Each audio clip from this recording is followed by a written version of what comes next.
저는 십자가의 사역과 또 부활을 뒤로 하고 난 이후에 승천하시기 전 제자들에게 이와 같이 말씀하셨습니다. 오직 성령이 너희에게 임하시면 너희가 권능을 받고 예루살렘과 온 유대와 사마리아와 땅끝까지 이르러 무엇이 되리라? 내 증인이 되리라. 그리고 오순절 사건을 통해 베드로를 비롯한 제자들은 과연 예수님께서 약속하신 이 성령을 받았습니다. 본래 그들은 예수님께서 잡히심을 보았을 때에 두려워 도망하였던 사람들입니다. 하지만 성령 충만함으로 말미암아 변화를 받아 복음을 담대히 전하는 참된 부활의 증인이 되었습니다. 이러한 부활 증인의 삶은 마지막 순간까지 각자의 삶에서 신실하게 이어졌다는 사실입니다. 이처럼 그리스도인의 정인으로 살아가는 사람들을 보면 참 대단해 보입니다. 당시 초대교회 성도들은 예수님을 믿고 전하면 핍박 그리고 죽임을 당할 것이 뻔해 보였습니다. 그럼에도 불구하고 그들은 예수님의 부활을 증거합니다. 오늘 말씀 속 베드로의 모습만 보아도 그러합니다.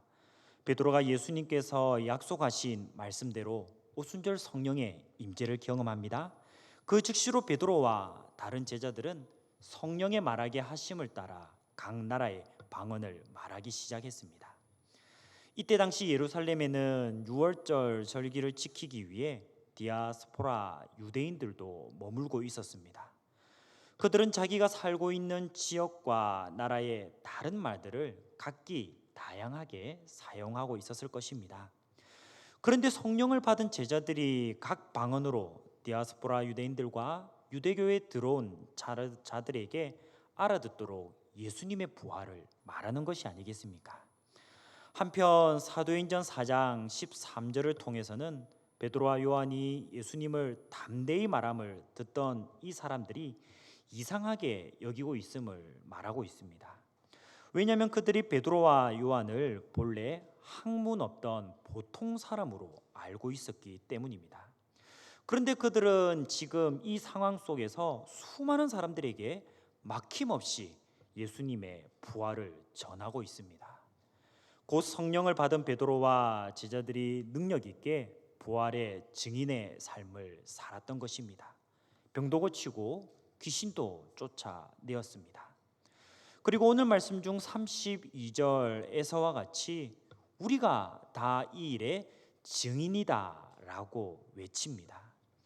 예수님의 부활을 목격한 참된 증인임을 숨기지 않고 담대히 전하며 또 복음을 전했던 것입니다. 오늘날 예수님의 부활을 동일하게 믿는 우리도 예수님의 명령대로 참된 부활의 증인의 삶을 살아가기를 원하지 않으십니까? 그런데 부활의 증인이 될 수 있는 비결이 베드로와 같이 특별한 사람에게만 가능한 것처럼 오해할 수 있습니다. 우리가 다 이 일의 증인이라고 고백할 수 있는 일은 특별한 소수에게만 가능한 일도 아닙니다.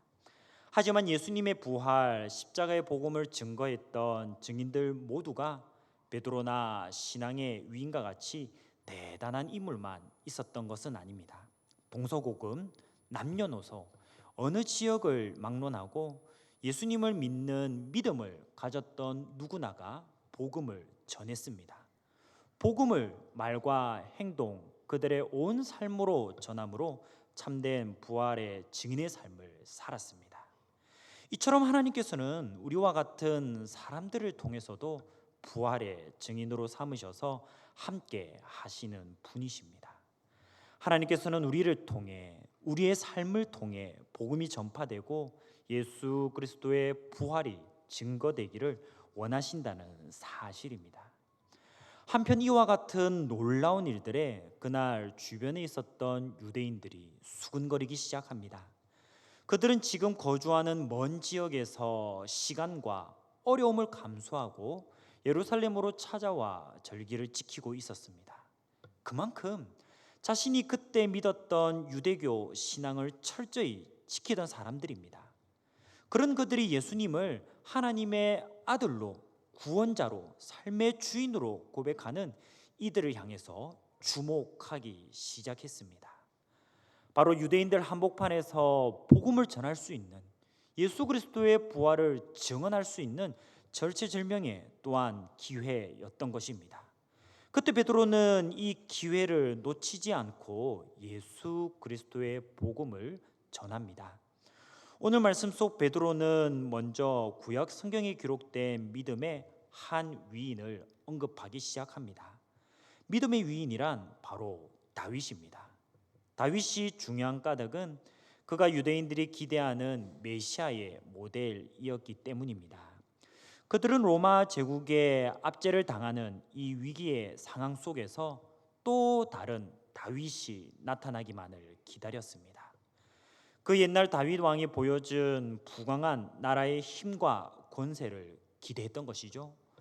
곧 로마 제국의 지배 아래에 숨죽여 있어야 했던 이스라엘을 정치적으로, 군사적으로 해방시켜줄 메시아, 그 구원자를 기다렸습니다. 이러한 그들의 까닭에 복음서에도 다윗과 예수님을 계속 비교하는 대목이 등장합니다.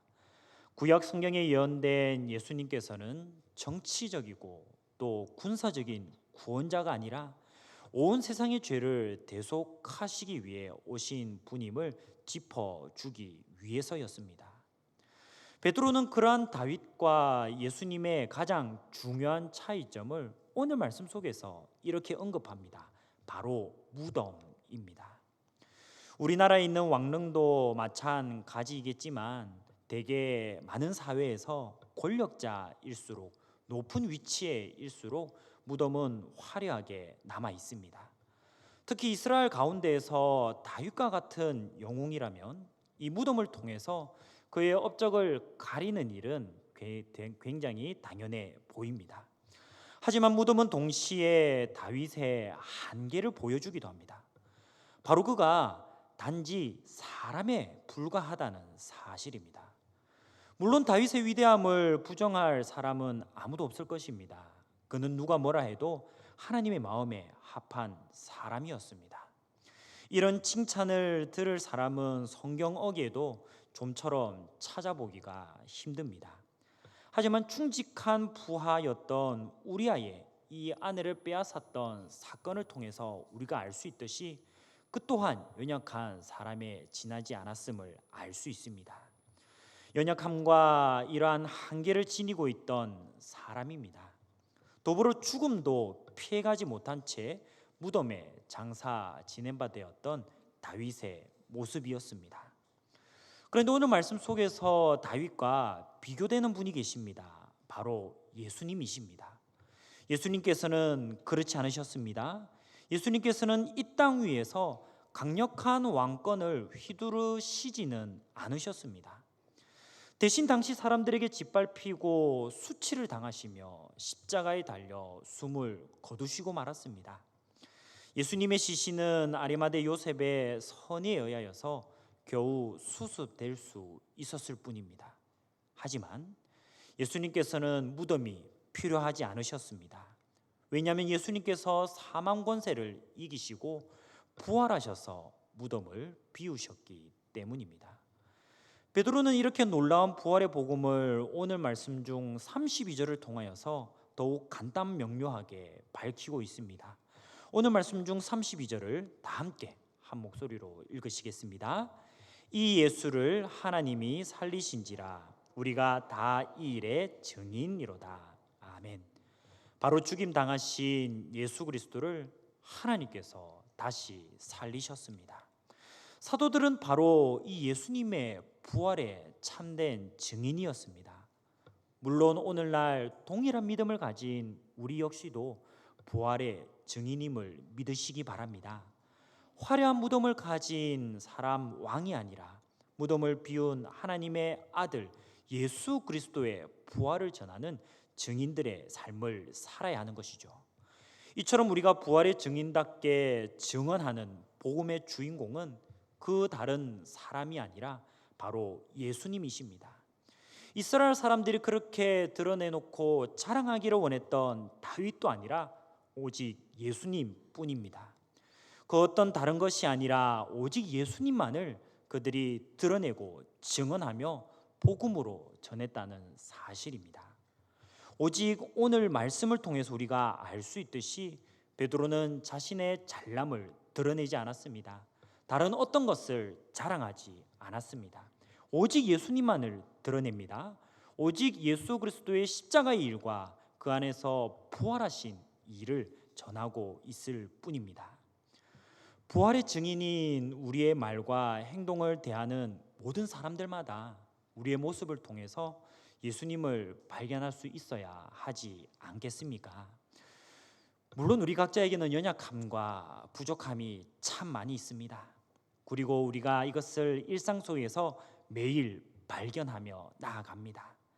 그것을 발견할 때마다 우리는 주저앉아 버리는 것이 아니라 말씀과 기도로 예수 그리스도를 더욱 알아가도록, 더욱 닮아가게 하시도록 하나님께 간구하며 나아가야 할 줄로 믿습니다. 2000년 전 부족하기 그지없었던 제자들이 참된 부활의 증인의 삶을 살도록 임재하셨던 그 성령님께서 오늘날에도 우리와 함께 하시도록 간구하기를 원합니다. 바로 그리할 때에 사랑하는 자녀에게 좋은 것, 곧 성령을 부어주시는 하나님의 놀라운 일을 경험하게 될 것입니다. 무익한 것이나 또 다른 것이나 우리가 가지고 있다고 생각하는 잘난 것이 아니라 오직 예수님만을 전했던 제자들처럼 오늘날에도 예수님만을 전하는 부활의 증인의 삶을 사시기를 원합니다. 또 이어서 오늘 말씀 속 베드로는 부활의 증인으로서 그가 무엇을 하였을까요? 오늘 말씀 중 35절입니다. 내가 내 원수로 내 발등상이 되게 하기까지 너는 내 우편에 앉아 있으라 하셨도다 하였으니. 여기서 베드로가 구약 성경을 인용합니다. 그가 인용하고 있는 구약 성경이란 시편 110편 1절의 말씀이었습니다. 베드로는 다윗이 말하고 있는 내 주라는 표현이 곧 하나님께서 보내실 메시아, 신약 시대의 곧 예수님이심을 알았습니다. 여기에서 등장하는 원수는 하나님께서 보내신 예수 그리스도를 거절하고 적대하는 모든 악한 권세와 능력들을 가리킵니다. 여기에 또 더하여서 발등상이라는 표현도 등장합니다.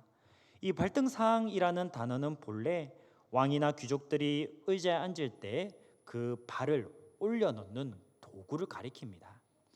당시 이 발등상이라는 표현을 통해서 상황상 자기의 발 아래, 곧 자기의 통제 아래에 무엇을 두는 상황을 가리키기도 하였습니다. 곧 베드로는 이 다윗의 시편을 인용하여서 하나님께서 보내신 메시아, 예수님을 대적했던 자들을 어떻게 하실 것인지를 말씀하고 있습니다.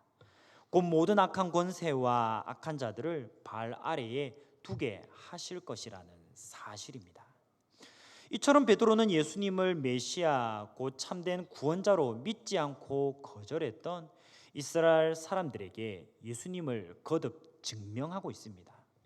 이스라엘 사람들이 가장 존경했던 이 다윗이 지은 시편 말씀을 인용하여서 예수님께서 참된 구원자이시며 예수님께서 바로 약속된 분이심을 증언하고 있는 것입니다.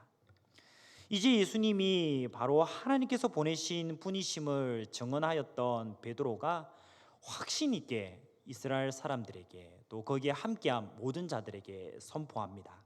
오늘 말씀 중 36절을 다 함께 한 목소리로 읽으시겠습니다. 그런즉 이스라엘 온 집은 확실히 알지니 너희가 십자가에 못 박은 이 예수를 하나님이 주와 그리스도가 되게 하셨느니라 하니라. 아멘. 베드로는 이스라엘 사람들이 십자가에 못 박은 예수님께서 누구이신지를 분명하게 이야기하고 있습니다. 삶의 주인자 되십니다. 구원자 되십니다. 바로 하나님께서 보내신 하나님의 아들이시라는 사실입니다. 그런데 당시 이스라엘 사람들은 왜 예수님을 십자가에 못 박게 하였을까요? 우리가 계속해서 누가복음의 말씀을 살펴보았었듯이 로마로부터의 정치적인 구원, 군사적인 구원이라는 기대를 예수님에게서 더 이상 찾아볼 수 없다고 생각했기 때문입니다. 그렇습니다. 당시 이스라엘 사람들은 하나님께서 이루실 일을 바라보려 하기보다는 자신들이 이루어지기 원하는 것을 바라볼 뿐이었다는 사실입니다. 우리도 당시 이스라엘 사람들과 다르지 않을 수도 있습니다. 부활의 증인다운 참된 삶은 이처럼 구원자 되신 예수 그리스도를 우리의 삶의 주인으로 모시는 삶이 되어야 하기 때문입니다. 우리가 비록 입술로는 부활의 증인의 삶을 산다고 이야기할지라도 정작 우리의 실상은, 우리의 실제 삶의 주인은 예수님이 아니지는 않으십니까? 우리의 욕심, 나의 기대, 소망을 주인으로 삼으며 살고 계시지는 않으십니까? 이것은 구원자로 오신 예수님을 거절하고 십자가에 못 박아 죽게 했던 이스라엘 사람들의 당시의 잘못을 그대로 반복하는 일이 됩니다.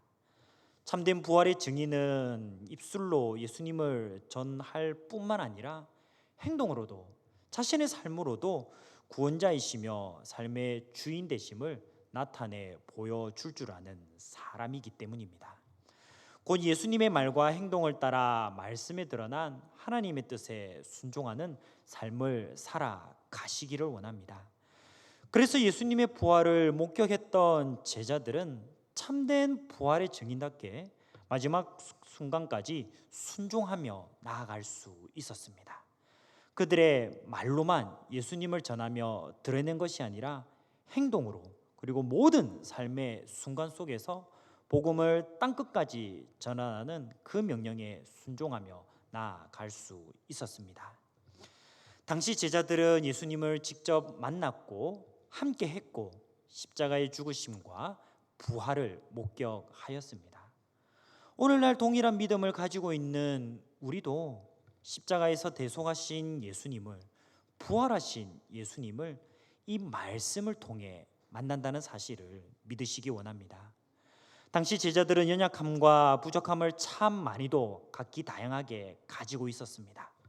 그럼에도 불구하고 예수님께서 약속하셔서 함께하게 하신 이 성령님으로 인하여 복음을 끝까지 담대히 전할 수 있었다는 사실 기억하십시오. 오직 예수님만을 전하려 힘써 끝까지 전할 수 있었던 그들의 삶도 기억하십시오. 오늘날 동일한 성령님을 부어주시는 하나님의 은혜가 오늘 우리에게도 동일하게 있습니다. 우리 또한 이 성령님을 힘입어서 복음을 전하며 나아갈 수 있습니다. 이 복음을 전하며 참된 부활의 증인의 삶으로 나아갈 때에 다른 무엇을, 우리의 잘남을, 또 다른 어떤 것을 전하는 것이 아니라 오직 예수님만을 드러내고 오직 예수님만을 전하며 힘써 나아가시기를 원합니다. 영원히 구원 얻도록 복음을 전하고 예수님을 입술로 전하는 일 가운데 우리가 함께 해야 할 줄 믿습니다. 그런데 입술로 전하는 일뿐만 아니라 말과 행동으로도 드러낼 수 있는 참된 부활의 증인으로 더욱 나아가시기를 원합니다. 예수님을 죄로부터 구원해 주신 참된 구원자이심을 우리가 진심으로 믿는다면, 우리의 삶의 주인 되심을 진심으로 믿는다면 우리의 행동이, 우리의 삶의 모습이 어떠해야 할지 분명하지 않겠습니까? 예수님을 닮아 하나님의 뜻대로 순종하며 나아가시는 참된 부활의 증인의 삶을 사시기를 원합니다. 연약한 가운데서도 성령님을 힘입어 의지하며 땅끝까지, 자신의 삶의 끝까지 복음을 전하며 나아갔던 제자들처럼 우리의 온 삶으로 예수 그리스도를 드러내고 부활을 전하며 복음을 드러내는 참된 부활의 증인의 삶 사시기를 간절히 소망합니다. 이 시간 말씀을 함께 생각하며 자리에서 일어나